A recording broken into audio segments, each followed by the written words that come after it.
শরীফ ওসমান বিন হাদির খুনিরা গ্রেপ্তার না হওয়া পর্যন্ত শাহবাগে অবরোধ চালিয়ে যাওয়ার ঘোষণা দিয়েছে ইনকিলাব মঞ্চ। শাহবাগে আছেন সহকর্মী মাহতাব মিনহাজ, সরাসরি যুক্ত হচ্ছে তার সঙ্গে। মিনহাজ, কি অবস্থা দেখতে পাচ্ছেন? রাতভরই তো আমরা অবস্থান কর্মসূচি পালন করতে দেখেছি, গান এবং আবৃত্তির মাধ্যমে তারা প্রতিবাদ জানিয়েছেন। এখন কি অবস্থা দেখতে পাচ্ছেন? আজকে সারাদিনের যেসব কর্মসূচি সেগুলো সম্বন্ধে জানাবেন।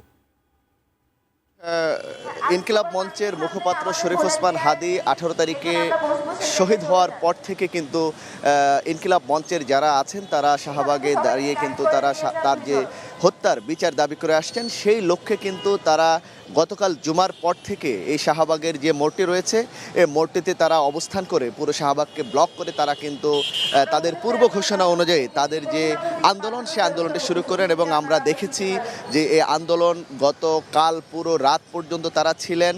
এখন পর্যন্ত কিন্তু তারা এখানে অবস্থান করছেন। এই মুহূর্তে আপনি দেখতে পাচ্ছেন যে আসলে তাদের যে অবস্থানটি শাহবাগ মোড়ে, তারা কিন্তু রাত্রিবেলায় এখানে যে অবস্থান করেছিলেন কম্বল গায়ে দিয়ে এবং তাদের শোয়ার জন্য একটি বিছানার মতো তৈরি করেছেন, সেই জায়গাটি কিন্তু তারা এই মুহূর্তে সরিয়ে ফেলছেন।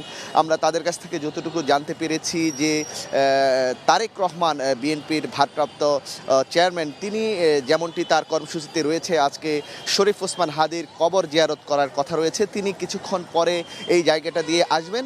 তো সেই জন্য তারা তার যে সিকিউরিটির যে বিষয়টি রয়েছে সব কিছু বিবেচনা করে কিছু সময়ের জন্য তারা এখান থেকে তারা উঠে গিয়ে তারা পাশে গিয়ে অবস্থান করবেন, কিন্তু তাদের যে অবস্থান কর্মসূচি সেটি কিন্তু তারা এখান থেকে উঠিয়ে নিচ্ছেন না। এবং আপনি জানেন আজ ঢাকা বিশ্ববিদ্যালয়ের একটি ভর্তি পরীক্ষা রয়েছে, তাদের গতকাল যে শরীফ ওসমান হাদির পরবর্তীতে যিনি এখন মুখপাত্র হিসেবে কাজ করছেন জাবির ইনকিলাব মঞ্চের, তিনি যেমনটি বলেছেন ঢাকা বিশ্ববিদ্যালয়ের পরীক্ষার জন্য তারা 9টা থেকে 10টা পর্যন্ত তারা এক পাশে গিয়ে অবস্থান করবেন, অর্থাৎ যারা পরীক্ষার্থী রয়েছেন তারা যেন সুন্দর করে এসে পরীক্ষা দিতে পারেন। কিন্তু পরীক্ষার উছিলায় কিন্তু তাদের যে অবস্থান কর্মসূচি সেটি কিন্তু সরিয়ে নেওয়া হবে না।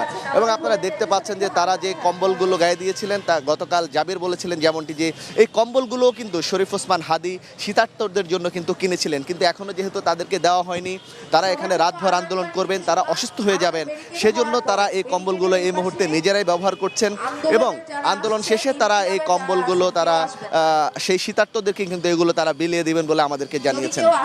তো মাহাথির, আপনি জানেন যে আসলে শরীফ ওসমান হাদির মৃত্যুর পর থেকে কিন্তু তারা যে দাবিগুলো করে আসছে সেই দাবিগুলোই কিন্তু তারা এখনো করছেন।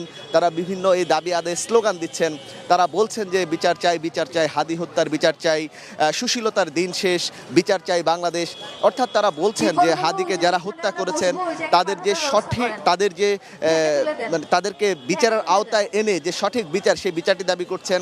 আপনি জানেন যে শরীফ ওসমান হাদিকে যিনি গুলি করেছেন ফয়সাল, সেই ফয়সাল কিন্তু আমরা যতটুকু জানি গণমাধ্যমের মাধ্যমে বা ইনকিলাব মঞ্চ বা সরকারের পক্ষ থেকে যে দাবিটি করা হচ্ছে যে সে ভারতে চলে গিয়েছে, তাদের দাবি হচ্ছে তাকে ভারত থেকে এনে তাকে আইনের আওতায় আনা। এবং আপনি জানেন ইতোমধ্যে সেই শুটার ফয়সালের পরিবারের যে লোকজন রয়েছে, তার মা বাবা, তার স্ত্রী এবং তার নিকট আত্মীয় এবং তার বন্ধু বান্ধব সহ কিন্তু প্রায় 10 জনের মতো কিন্তু আইনের আওতায় এরই মধ্যে এসেছেন।